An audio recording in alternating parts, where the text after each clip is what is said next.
I'd like to call to order the February 6th, 2020 Ethics Commission regular meeting. We are going to adjust the agenda briefly so that we can get some folks before us on a particular matter. And then Mr. Brady will get to your request immediately after that. I will entertain a motion to go into closed session on CO 2019-4. So moved. Second. Second. All in favor? Aye. Any opposed? Mr. Brady, wait outside while we go into closed session. We are back in open session for the Ethics Commission meeting. We just had in closed session an update on CO 2019-4's investigation by Assistant Chief Wells and Major Johnson. And we are going to work with the law department to update the complainant on the investigation. The second item on our agenda today is consideration of AO 2020-1. This is an advisory opinion request from Mr. Alan Brady. Confidentiality has been waived. Mr. Brady, you're welcome to come up forward if you would.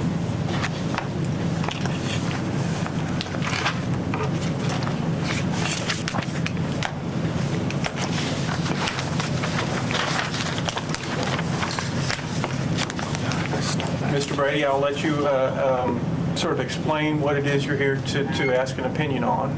Okay. Then, a number of us may have questions for you. Sure. Then we're likely to go in closed session so that we can debate it and then bring it back in. Let's discuss what we've come up with. So please feel free to let us know what we can help you with. I'm a building inspector, and because of the authorities that I have in the building inspection, I'm limited by, I believe it's CAO policy 23, if memory is serving correctly on that one, which limits the ability to have any kind of rental properties or any kind of acquisition of secondary properties because of the possibility of conflict of interest with my job.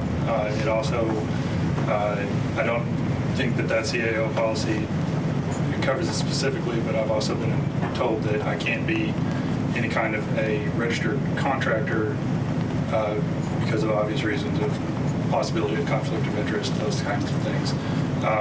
My wife is a realtor. I hear all the time about the possibility and options for little side jobs, little, they call them punch list jobs of trying to close up,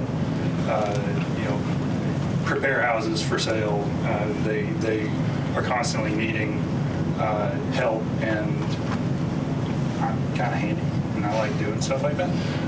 So I was hoping for that ability, and I'm a believer in asking for permission as opposed to asking for forgiveness. So I wanted to be sure that everything was on the straight and narrow with all of it. And I understand and can definitely appreciate what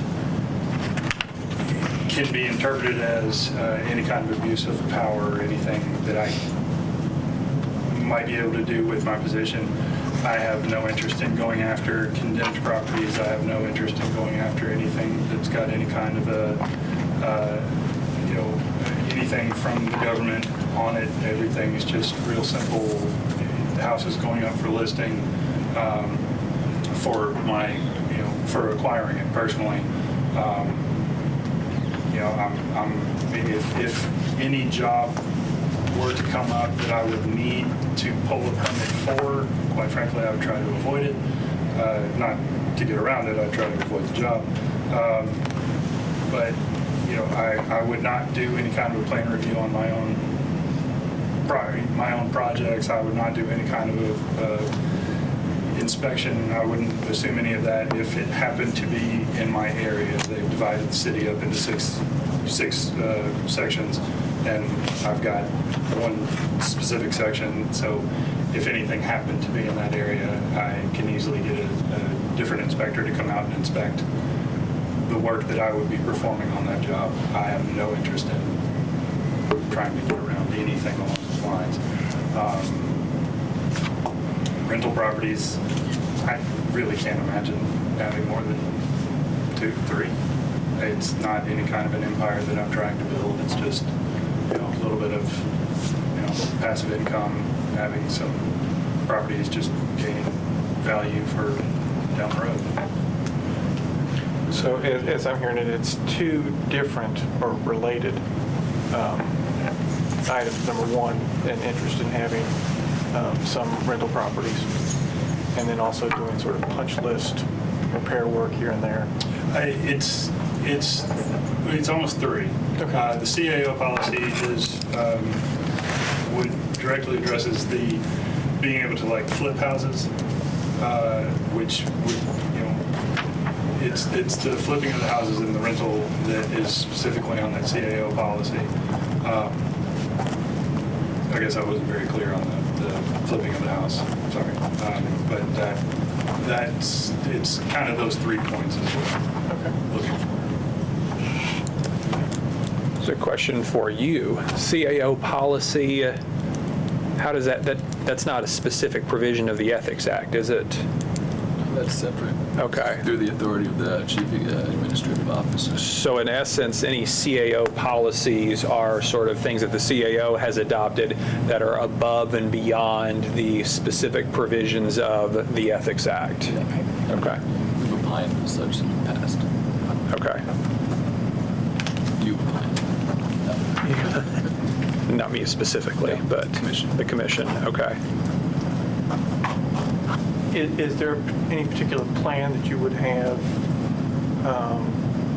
to say notifying superiors or other inspectors of particular properties that you were working on or particular properties that you were flipping or renting?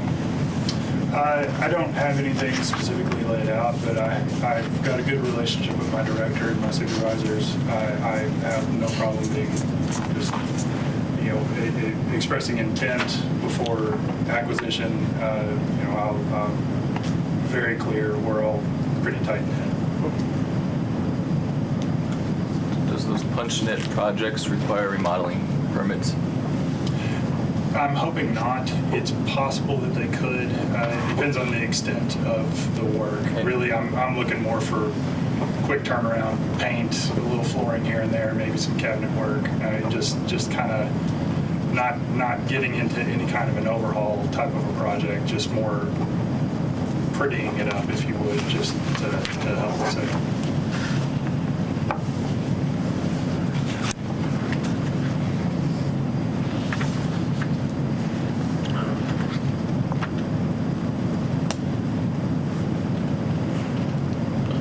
Any other questions? If it requires a permit, building inspectors are the ones to inspect it afterwards. Correct. Yeah, there's a process. There's a during process. There's multiple inspections that would have to occur.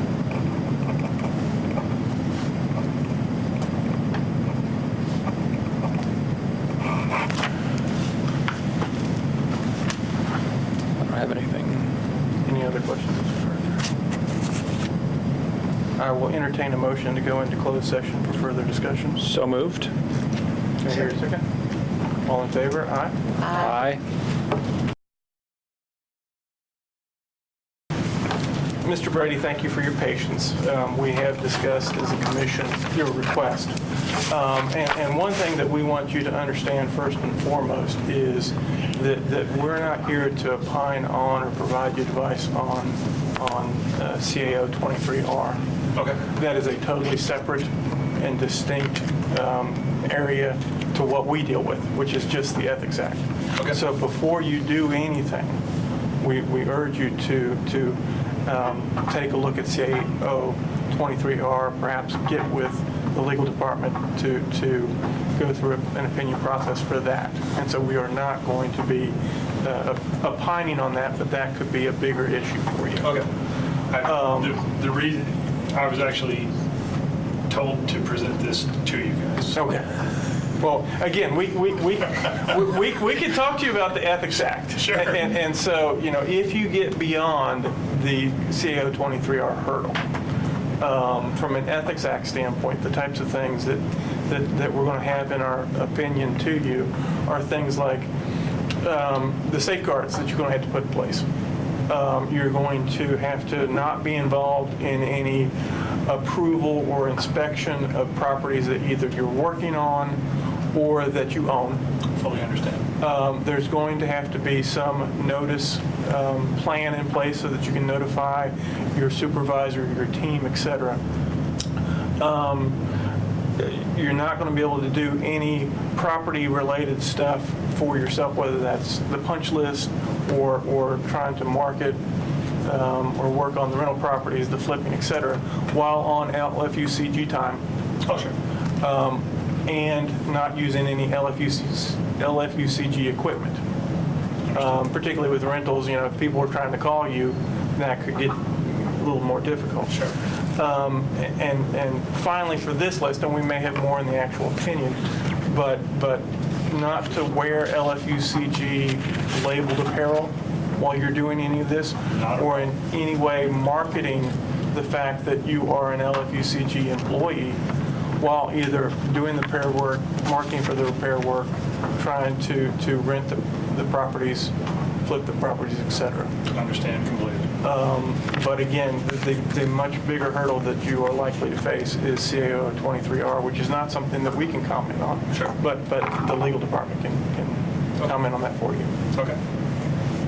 Thanks, sir. Do you have any questions of us? No?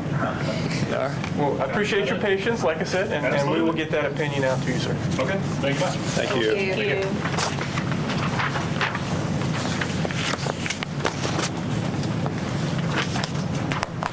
Okay, next on our agenda, we have consideration of the minutes of the November 13, 2019 special meeting, which is in the materials that were provided. Does anyone have any edits or comments or questions? Hearing none, I will entertain a motion to accept the minutes.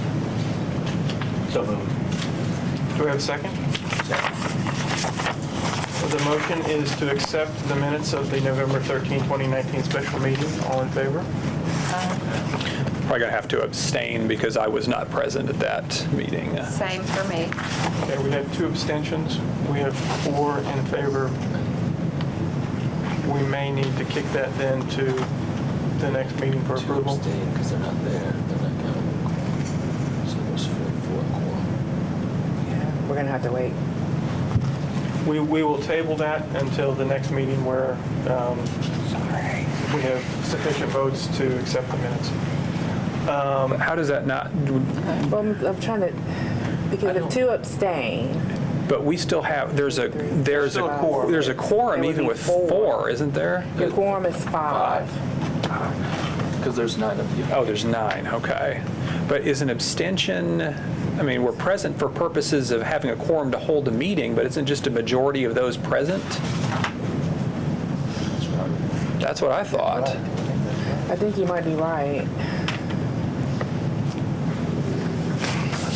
I don't think the rules address that. Let's see. Quorum is individual by vote. No, quorum has to, yeah, because quorum is for purposes of having a meeting, and then a majority of all those present. Or supermajority, whatever. Right, Because you could vote Let's no, and we have 4, and it would still pass, right? Right. It doesn't have to be unanimous. So you would still only have 4. You would, for certain things, you have to have 5 votes. Right. But not for the minutes. Those are, that's, you need a majority of those present. How about entertaining a motion that the minutes are conditionally accepted? subject to the verification. Assuming Robert's Rules of Order says that it's a majority of those who are entitled to vote with a quorum present. Are you going to move that? No, I'll move.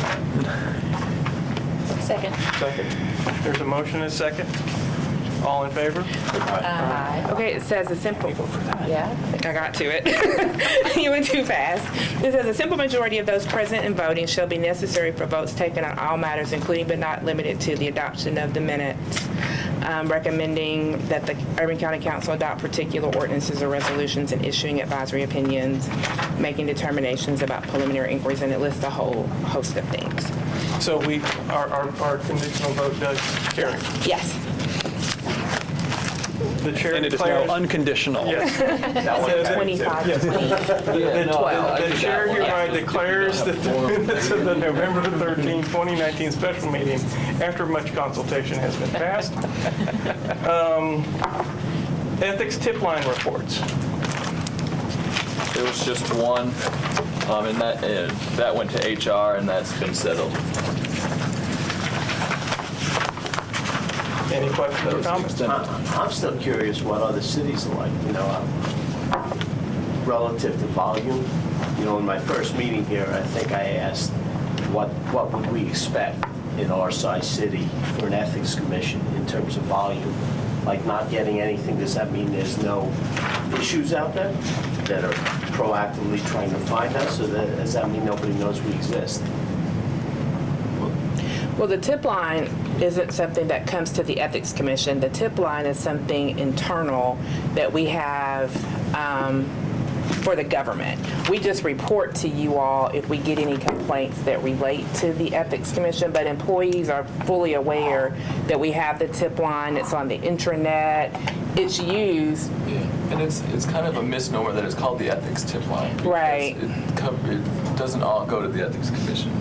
Like, things are settled in divisions. So I think we've had one that had to do with the ethics commission, and we've dealt with that.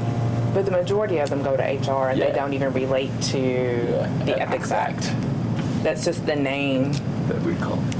of the Yeah. reporting mechanism to make an anonymous complaint. Yeah. Is that being used less than it used to, or is it about?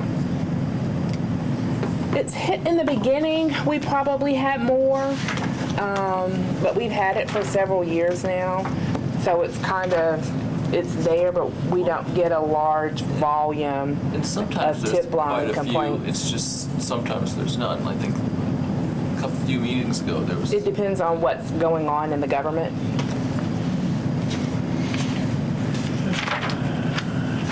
Any other questions? And of course, the number doesn't necessarily mean that any of them are.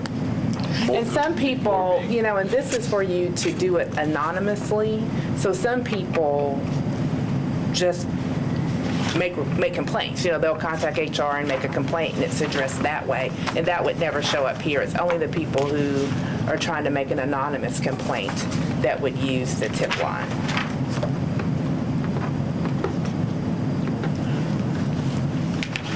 Next on our agenda is approval of the letter for AO 2019-R, which I think was also part of y'all's packet.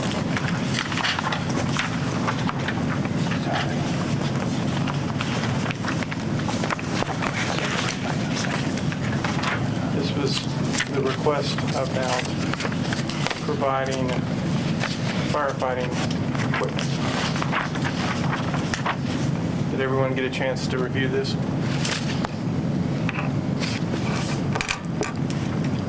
I did. I don't have anything to change to it. Yeah, it looked good to me. Any comments or questions? I will entertain a motion to accept the January 6, 2020 opinion that's been prepared by Legal Force.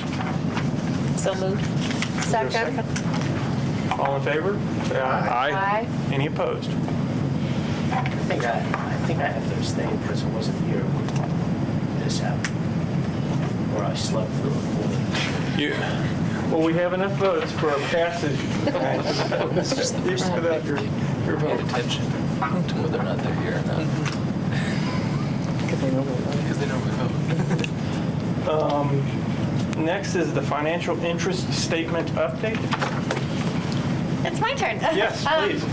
So all financial interest statements, including candidate financial interest statement forms, went out for if they were due to go out. So I think they went out the first week of January, and then the candidate forms went out after the 13th, but before the 15th, because we had to have them out by the 15th. So far, I've had a few letters returned. but we've gotten about, actually that number isn't correct anymore. Since I wrote the report, I think we've had 50 returned, so about 30% of them have been returned, and no issues so far. And the deadline is April 15th. Yep. So What was the outcome? We had one outstanding former council member that never returned the form. He's going to call him. What was the outcome of that? I believe you managed to get a hold of him, is that correct? And he ended up submitting a form to Abby, I think. Do you recall who that was? Kevin Stennett. Any questions? Thank you for the report. Thank you for all working on yours. Other updates from the clerk? Abby, before she left me a list of things to bring up at this meeting, and I don't have any knowledge about them or any idea of what she wanted. I guess she just wants them to like kind of marinate in your brain for the next meeting to talk about. But on that report, there's a list of a couple things: a review of Ordinance 25, inquiry procedures, a financial interest statement timeline and schedule, and then hearings and appeals. I don't have any more information to give you. She just left me a list, so she'll be back at the next one. So, yeah. Well, maybe what we can do in the interim is each of us having this can sort of consider it, come up with ideas, things like that. I know, for example, that may not be reflected in here, but goes back to the review of Ordinance 25, looking at the procedures for how we handle contested hearings, and making sure that both sides understand the confidentiality provision, both sides have an opportunity to be heard, etc. That may be something that we take a look at. Any further thoughts on that, Madam President? Any other matters right now for the commission to consider? When is our next scheduled meeting? May. May Yeah. 7th, I think. First Thursday of May. If I got my days. Yep, May 7th. Okay. That will be our next scheduled meeting. Of course, if we have a hearing request come up, we'll try to get word out to everyone as quickly as possible and hopefully establish a quorum on a convenient date. That was one of the things that we may want to take a look at, is how quickly we respond or are required to respond to a complainant's request when it comes in. Because I know that we've had some difficulty trying to get people together as quickly as we can under the circumstances, and I think that we've done a good job of being practical about it, where it would be better to have a quorum than to fit it within the limited time frame that we currently have. Hearing no other business, I will entertain a motion to adjourn. So moved. Need a second? Second. All in favor? Aye. Aye. We stand adjourned.